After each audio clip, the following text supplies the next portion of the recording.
TET 1 এবং TET 2-তে নিয়োগের দাবিতে টিআরবিটির চেয়ারম্যানের দ্বারস্থ হলেন বেকাররা। এদিন বেকাররা দাবি করেন যথাশীঘ্র নতুন নোটিফিকেশন বের করতে হবে। 2 বছর ধরে তারা নাকি টেট উত্তীর্ণ হয়ে বসে আছেন, সার্টিফিকেটও পেয়ে গেছেন, কিন্তু কবে নিয়োগপত্র পাবেন তার নিশ্চয়তা নেই। অথচ স্কুলগুলোতে শিক্ষকের প্রচণ্ড স্বল্পতা রয়েছে, অথচ পিজিটিরা অনেক পরে পরীক্ষা দিয়েও ইতিমধ্যে চাকরি পেয়ে গেছেন। এইসব প্রশ্ন নিয়ে এদিন বেকাররা টিআরবিটি কর্তৃপক্ষের মুখোমুখি হয়েছেন। আমরা শুনবো ঠিক কি জানাচ্ছেন তারা। এবং টেট 2 মিলে 1856 জন আছে। হ্যাঁ, তার মধ্যেও দেখা গেছে এমন ভ্যাকেন্সি ক্রিয়েট হয়েছে, তার মধ্যে প্রায় অর্ধেক ক্যান্ডিডেট পাস করেও তারা চাকরি পাবে না, কারণ এই রিক্রুটমেন্ট অনুযায়ী অর্ধেক ছাত্ররা বাদ পড়ে যাবে। আর তাই আমরা সাথে এটাও দাবি রাখি ফার্স্ট লিস্টে প্রকাশের সাথে সাথে যাতে অতি সত্বর বাকি যারা 750 সামথিং থাকবে তাদেরও যাতে একসাথে রিক্রুটমেন্ট হয়ে যায়, এই দাবিটাও আমরা রাখি। কতক্ষণ চলবে আপনাদের? আমাদের আন্দোলন যতক্ষণ না আমরা কোনো সদুত্তর পাচ্ছি ততক্ষণ চলবে। আমরা আজকে একটা সঠিক ডেট নিয়ে যাব যে কবে নাগাদ আমাদের মেরিট লিস্ট পাবলিশ হবে। আমরা এইভাবে দূর দূরান্ত থেকে, কেউ বিলোনিয়া, কেউ সাবরুম, সব দূর দূরান্ত থেকে আমরা এসেছি, কিন্তু বারবার চলে যাচ্ছি। তো এবার আমরা ডেট নিয়েই যাবো। টেট উত্তীর্ণ বেকার যুবক যুবতীরা একসাথে জড়ো হয়েছে, কারণ আমাদের 2 বছর ধরে আমাদের রিক্রুটমেন্ট হচ্ছে না। আমরা পাস করে বসে আছি, সার্টিফিকেট আমাদের হাতে আছে, কিন্তু আমাদের রিক্রুটমেন্ট হচ্ছে না। হ্যাঁ, আমরা টিআরবিটিতে বারবার আসছি, কিন্তু কোনো জবাব পাচ্ছি না। কবে নাগাদ আমাদের মেরিট লিস্ট পাবলিশ হবে, কবে আমাদের আমরা অফার পাবো ঠিক জানি না। আমরা সবাই জানি যে ত্রিপুরাতে টিচারের অনেক ক্রাইসিস। হ্যাঁ, প্রায় 4000-এর উপরে এলিমেন্টারি দপ্তরে ভ্যাকেন্সি আছে, তারপরেও আমাদের রিক্রুটমেন্ট হচ্ছে না। হ্যাঁ, প্রায় 370টা স্কুলের পরেও এমন স্কুল আছে যাদের সিঙ্গেল টিচার, মানে একজন টিচার দিয়ে পুরো স্কুল চলছে।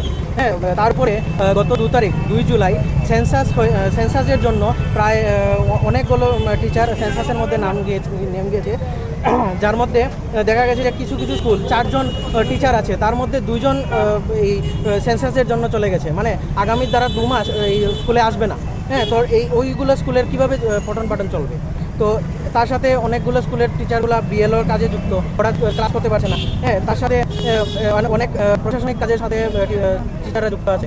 তো এই ক্রাইসিসের মধ্যে টিআরবিটি আমাদের প্রায় 2 বছর ধরে দুলিয়ে রেখেছে। আমাদের কোনো রিক্রুটমেন্ট হচ্ছে না, আমরা বারবার আসছি, কোনো ধরনের সদুত্তর পাচ্ছি না। এর মধ্যে আমাদের মধ্যে অনেক আছে যারা এই পরীক্ষায় পাস করে আশায় আছে যে এই পরীক্ষায় পাস করলে তার বাবা মা অসুস্থ আছে, তাদের ভালো চিকিৎসা করবে, কেউ আছে তার বোনকে বিয়ে দেবে, হ্যাঁ, এই চাকরি পেলে। তো এইসব জিনিস লক্ষ্য করেও টিআরবিটি থেকে বা সরকারের পক্ষ থেকে কোনো ইনিশিয়েটিভ নেওয়া হচ্ছে না আমাদের রিক্রুটমেন্ট সম্পর্কে।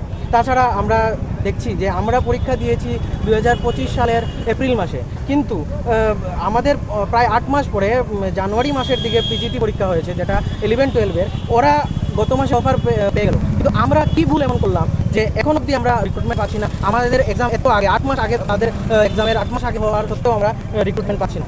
আমাদের সাথে এইভাবে সন্তানের মতো টিআরবিটি কেন ব্যবহার হচ্ছে? আমাদের কেন রিক্রুটমেন্ট করছে না? আর সবাই জানি ফার্স্ট কাম ফার্স্ট সার্ভ। তো আমরা যেহেতু আগে এক্সাম দিয়েছি, তাহলে আমরা আগে রিক্রুটমেন্ট পাবো। তো আমাদের বাইপাস করে পিজিটিদের রিক্রুটমেন্ট করা হচ্ছে, কিন্তু আমাদের রিক্রুটমেন্ট করা হচ্ছে না। তো এর কোনো সদুত্তর না গভর্নমেন্ট থেকে পাচ্ছি, না কোনো টিআরবিটি থেকে পাচ্ছি।